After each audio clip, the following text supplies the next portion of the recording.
Hey everyone, welcome to the Mind of Ro page. I hope everyone's having a lovely night. It looks pretty nice out there today. So the reason why I'm making this video is because I'm going to teach every single one of you on how to divine with basic objects you could find within your home. So the reason why you want to divine is because there's a lot of chaos going on in the world and a lot of false media. So there's a lot of people out there who have a lot of questions on what should I believe, what should I not believe, which way should I go, which way should I not go, and the last place you want to do, or the last place you want to go for that advice is listening to the media. I know a lot of my followers know that the media is not telling the truth, but how do you know truth from lies? This is why we need to learn how to divine. So I'm going to teach you how to divine with basic objects you could find in your home. I know there's a lot of people out there who is really wondering how to divine, but some people maybe might be a little nervous on going to a spiritual shop and buying some things. So this is a great way to get started. And right now there's a lot of people who aren't working and they can't even go out and buy anything anyways. So this is a great way to be able to pick things out of your home, to be able to divine, to be able to practice. So whenever you are ready to find your much nicer divination system, you already know what you're doing, you already know how to do it.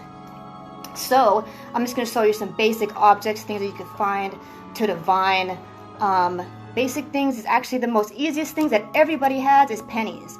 Okay, so I'm sure every single person who's watching this video has pennies right now. So I'm going to teach you a really basic way on how to divine with using 4 objects. But this thing is, you have to make sure that the 4 objects match and it has a upside and a downside. So upside would mean yes, downside means no.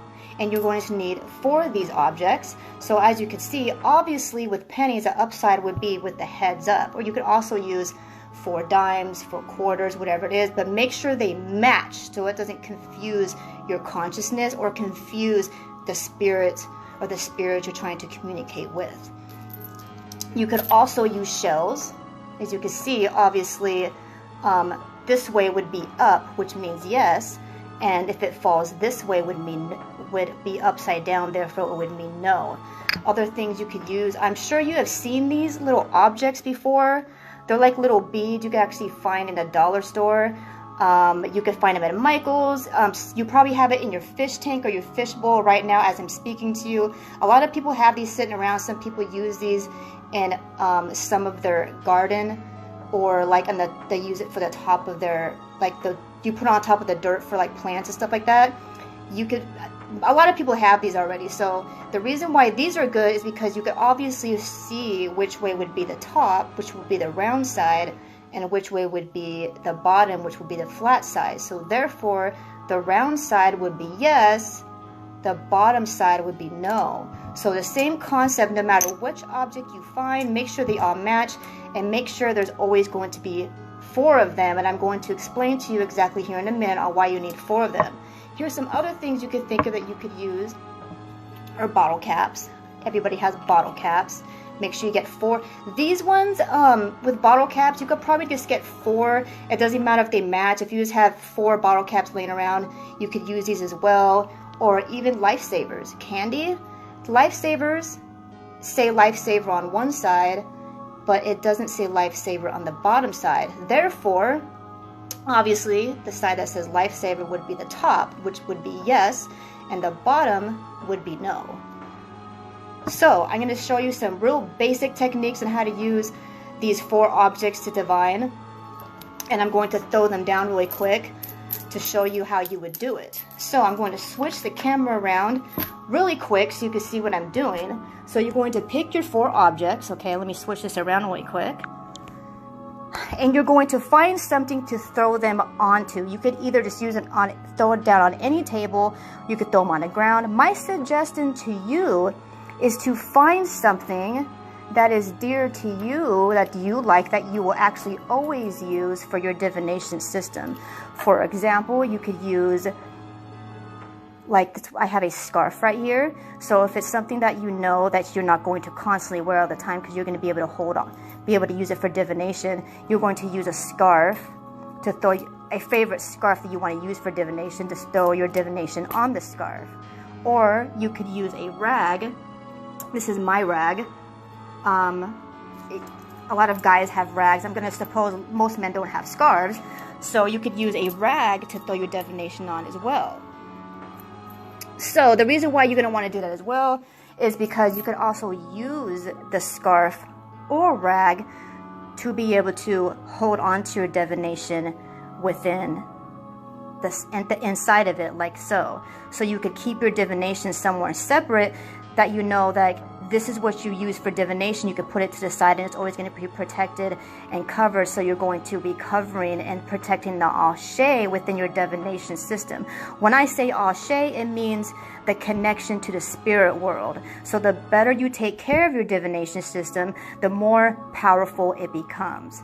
So here I'm going to show you how to do it really quick. So I'm going to put the pennies away. I'm going to show you how to do it with shells. So let's say you want to ask a question. What you're going to do is you're going to ask a question and you're going to drop whatever 4 objects that you have.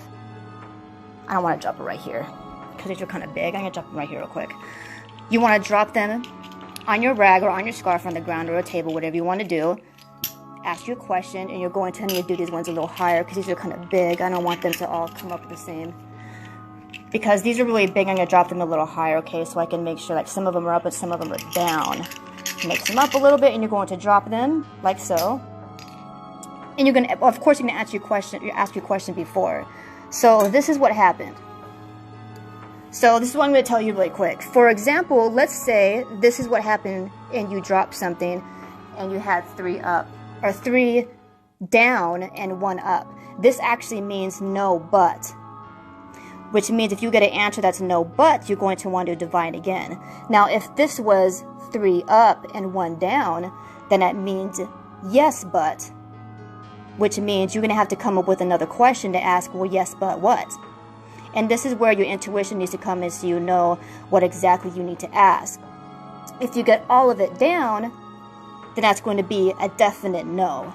If you get them all the way up, this means it's a definite yes. If you get 2 down and 2 up, this actually means a lafia because it's complete balance, which actually means positive energy. This actually means a yes as well. So no matter which kind of divination tool you use, whether you use 4 shells, or if you use 4 pennies, or 4 lifesavers, 4 bottle caps, or for these little bead things, whatever these are called, it's going to be the same concept. So I'm going to actually tell you another way you could do this and ask questions. So what I'm going to do, I'm going to show you guys on how to ask questions with certain subjects, or not subjects, objects you can find in your home. Also how to put ashay into these objects, how to take care of them as well. I'm going to share all this with you in this video. So I'm sure a lot of you have ever heard of a pendulum. If you're not too into the spiritual stuff right now, most likely you probably don't have a pendulum, but you could turn a necklace into a pendulum. So your necklace that you use for a pendulum is going to have some kind of weight on one end and be pretty flimsy so it moves around really easy. So this one, as you can see, I'm using this one as an example, is because the chain is so thin, so when I hang it, it's not favoring one side. It hangs pretty even. So when you ask questions, it's going to sway evenly, if you know what I mean. So I'm going to show you something. Let me turn the camera around really quick. So majority of necklaces obviously are going to have a 2-way chain to it. If that's the case and you want to have your necklace hang a lot more even, so you're going to get a much more unbiased answer from the chain that you're using, this is kind of what I did. Is I used the chain, I used the lock, and I put it around the chain that way, so when it closes, you see what I'm saying? You see what it's doing? How it gives it a more even weight, versus if you had the 2 strings on each side, it would only sway one way more than the other. And you don't want that. You don't want it to favor any way. This way, you're going to get more of an even balance for your pendulum. You know what I mean? Okay, so now that you understand how to pick your necklace for a pendulum, make sure it has a heavy weight to it. If it's too light and floating around, that's not a good choice. And you make sure you have something hanging on it. Don't just use an empty chain, or it's not really going to work very well, because it's going to be hard for you to be able to decipher which way it's going. So make sure there's some kind of weight at the end of your chain. So I just drew this up really fast. I didn't make it super duper artsy. I'm just going to show you a really quick example of what you would do. Is you take a piece of paper and a pen or a pencil, and you're going to write yes this way, up and down, and no this way, side to side, and then unknown, unknown. Make sure the answers match on each side, because it's going to be swinging. And then we have maybe. So what you're going to do is you're going to take your necklace, and you're going to ask your question, and you're going to hang it right in the middle. And do not try to sway it anyway, or you're cheating. If you truthfully really want a divine answer, don't try to move the pendulum. You're going to ask the question that you want, and then you're going to wait silently. And a lot of times when you first start, this is exactly what it does. If you notice, it kind of swirls in little circles.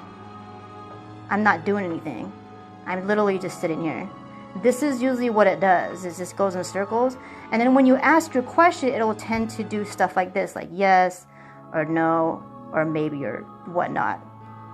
So, that being said, if you want to do this, if you want the most accurate answers, the best thing you're going to want to do is put some ashay into your divine system.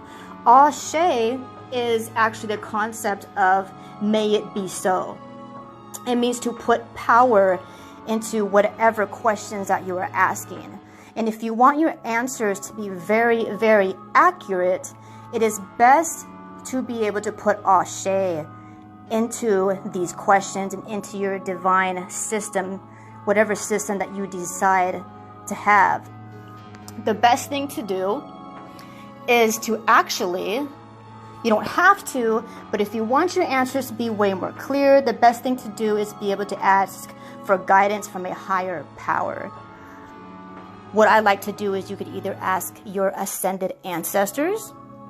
Be sure to say ascended and not just ancestors, because you don't want no moody, grumpy uncle coming around and telling you what to do. You want to make sure you have an ascended ancestor who's going to give you lightful answers, who's not going to come from a lower vibrating, ignorant point of view, because just because we pass away, it does not mean we're ascended, and that goes for your ancestors as well. So when you ask for guidance from your ancestors, be sure to say ascended ancestors. Things that you could say is, I call on my ancestors for the answers that I need to divine on. Anything simple like that, basically. And for those of you out there who follow me, if you're really interested in spirit, here's some names of spirits you could actually ask for guidance. One of the most common divining spirit to ask for guidance, like let's say, for example, you want to divine on something, you would call on Orunmila. This is actually Orunmila sitting right here. You would say, I ask Orunmila to please give me these divine answers. Or you could call on Tahuti, and I have Tahuti sitting right here. A lot of people know Tahuti as Thoth. He is actually one of the deities of divination as well. Or you could call on Eshu. Here's Eshu right here. Not saying you have to have these in your home, but to call on them. But basically what you're going to do is just say their name out loud. Eshu or Tahuti or Orunmila, can you please help me divine for these answers? Or your ancestors, or you could ask your ancestors, ascended ancestors, can you please help me divine on these answers? You could call on all of them, or you could call on one or a couple. It's really just up to you, however you want to do it, however your spirit tells you to do it. It's your thing. It's your power. It's your ashay. Make it yours. Whatever feels good in your heart, do it that way. Okay? So, what you want to do is when you pick your divination tool that you find in your home and you know that it feels right in your heart and this is what you want to use, I'm going to show you really quick on how to put ashay, which means may it be so, or put some intuitive power into your divination tool. So what you want to do is you want to feed your tools. Okay, I don't mean like food. Okay, what you're going to do is you're going to give it some energy. And I'm going to show you what to do really quick. I'm going to use the pennies. And the reason why I'm going to use the pennies right now is because I'm going to show you what to do with rum, and I don't want to spit on the table. But I keep spitting on the pennies real quick. So, I don't know if any of you practice African spirituality at all, but the most common thing to feed spirits is rum and cigars. Therefore, if you call on a spirit, any spirit, including your ancestors who love these offers as well, to help you divine and get more accurate answers, the best thing to do is feed your divination tool rum or cigars. So this is what you're going to do. Let me put some of these down real quick. So I'm going to feed these. I'm not going to feed these. I'm going to feed just the pennies. I was going to feed the little marble things, but I'm going to just do the pennies. Because I've actually been using these pennies on a regular basis. So I'm going to feed these, and I'm going to feed this right now. Because I wear this a lot, and this is actually something I got for a specific Gede spirit that's connected to my ancestors. So, let me show you real quick. What you're going to do is you're going to spray them as many times as you feel like you need to. For me, I like to spray them 3 times, and the reason why I like to spray my stuff 3 times is because number 3 represents crossroad spirits and crossroad deities. The crossroads is where the doors open to the spirit world, from the physical world to the non-physical world. So if you really want doors to open, spraying 3 times is going to help represent that concept and also open the doorways to crossroads spirits who will help open that doorway so you can communicate with ancestors, so you can communicate with higher dimensional beings, so you get a more sure answer in your divination system. So what you do is you're going to take your bottle. It doesn't have to be this big. Preferably dark rum, not the light kind. It really depends on which spirit you're working with, but it's more common to use dark rum. And you're going to spray it. So what you're going to do is you're going to put it in your mouth. You're going to spray it like I just did it so. 3 times. What you're doing is you're putting your ashay, because when you put the rum into your mouth, you're actually mixing your spit with the rum. So your spit is going onto your divination as well. Therefore, you're putting your ashay and your energy and your power into it. And so whoever you speak to, if you decide to contact ancestors or any orishas or netaru or any deities to contact you, they could pick up on your energy easier because you just spit and put your DNA on your divination system. Another way is, as well, is to basically just blow on it with your breath. Just like so. Just put you're basically just putting your ashay on it. So a lot of times when we're out and about, let's say you have your divination tools in your pocket and you don't have any cigars or rum with you, you could basically just take your divination tool and you're going to blow on it and then ask your question and then drop it and then divine. Another way is using cigars, and it's basically going to be the same way as I just did with the rum here. Let me light this really quick. Hold on a second.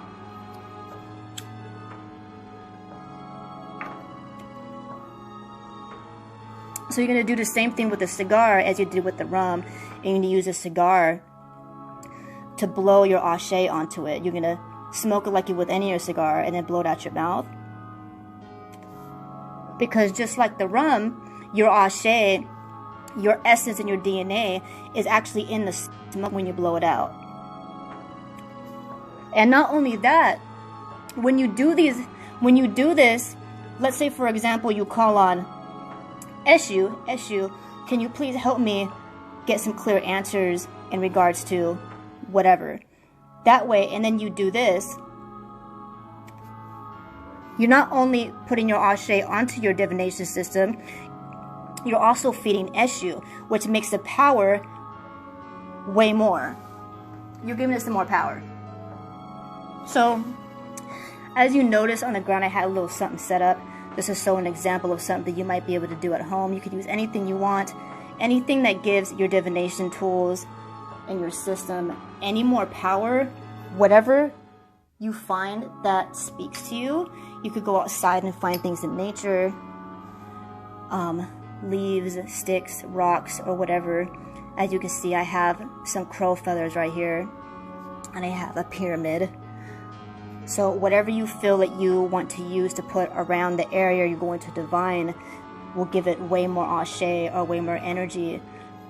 So when you ask questions, the more powerful you can make it, the better. The more stuff you have, the better. This is why our ancient ancestors made pyramids and made them so extravagant and so detailed and so perfect, because the more detail you put into energy, the more powerful it is. Okay? So I'm going to show you some little things that I have sitting right here, because you're not obviously going to be using your divination tool 24/7. You're going to have to put your divination tools somewhere in your home. So it's actually good to put it in something that can also hold your ashay in it as well. So you could find these. I think I got this at some place called Crescent Moon. I love that place. But little bags like these, you could find these in all kinds of spiritual shops, or little things like these, some spiritual shops or stone shops, and even jewelry places hold things, you know, like this. Any boxes, or what you can do is, like I said earlier, is use like a scarf or a rag to cover your divination tool with. Therefore, you're going to want to lock all your energy in your tool. The more of your energy that sits in the tool, the more powerful it gets. So even little things you could do to put more power into it is putting it under your pillow when you sleep. If you have something small, carrying it in your pocket on a regular basis. For women, putting it in your bra. Anything that's going to touch your skin or be around you on a regular basis is going to put a lot of your ashay and a lot of your personal power in the divination tool. And every single person, if you ever ask anybody who has a divination system, they'll tell you that the better you treat your divination tool and the more you have it on you, and the more you feed it, the more powerful and the bigger your connection with the divination tool gets. So you want to treat it as if it's alive, so don't just throw it on the ground and walk all over it and stuff like that, because if you do that, your divination tool will end up lying to you and confusing you, and you don't want that. So your divination tool will treat you the way you treat it, and the better you treat it, the better it'll treat you. So be sure, because you're calling spirits for guidance, don't disrespect it. You know, if they're attached to these tools, then treat them as so. If they're doing you a favor, treat them as so. You know, show respect for them. If you show respect for these spirits, they'll show respect for you. And also, don't let other people touch your divination system. And the reason why I say that is because some people could have really funky juju and funky energy, and they could mess up your juju on your divination system, okay? So even if it's something like candy, so my suggestion is, if you use candy like this, don't spray it with alcohol, because it's going to be nasty. But I mean, if you do any divination that you have, you could of course use it for friends, because once you really get into it, a lot of people are going to ask you for advice, like, hey, can you ask me this and this and that? And some people could be so intrigued by it, they want to put their hands on it and they want to touch it. You got to tell them, no, just be respectful, please don't touch my divination system. And the reason why you don't is because you don't want their ashay on it, because they could have some funky juju and you don't want that on that. You only want your energy on it, so you don't want to mess up the flow of your answers that you're getting from your divination tool. So be sure that you don't have anybody else touch it. I don't care how close they are to you. Just don't let them touch it. The less other people touch it, the better it's going to work for you.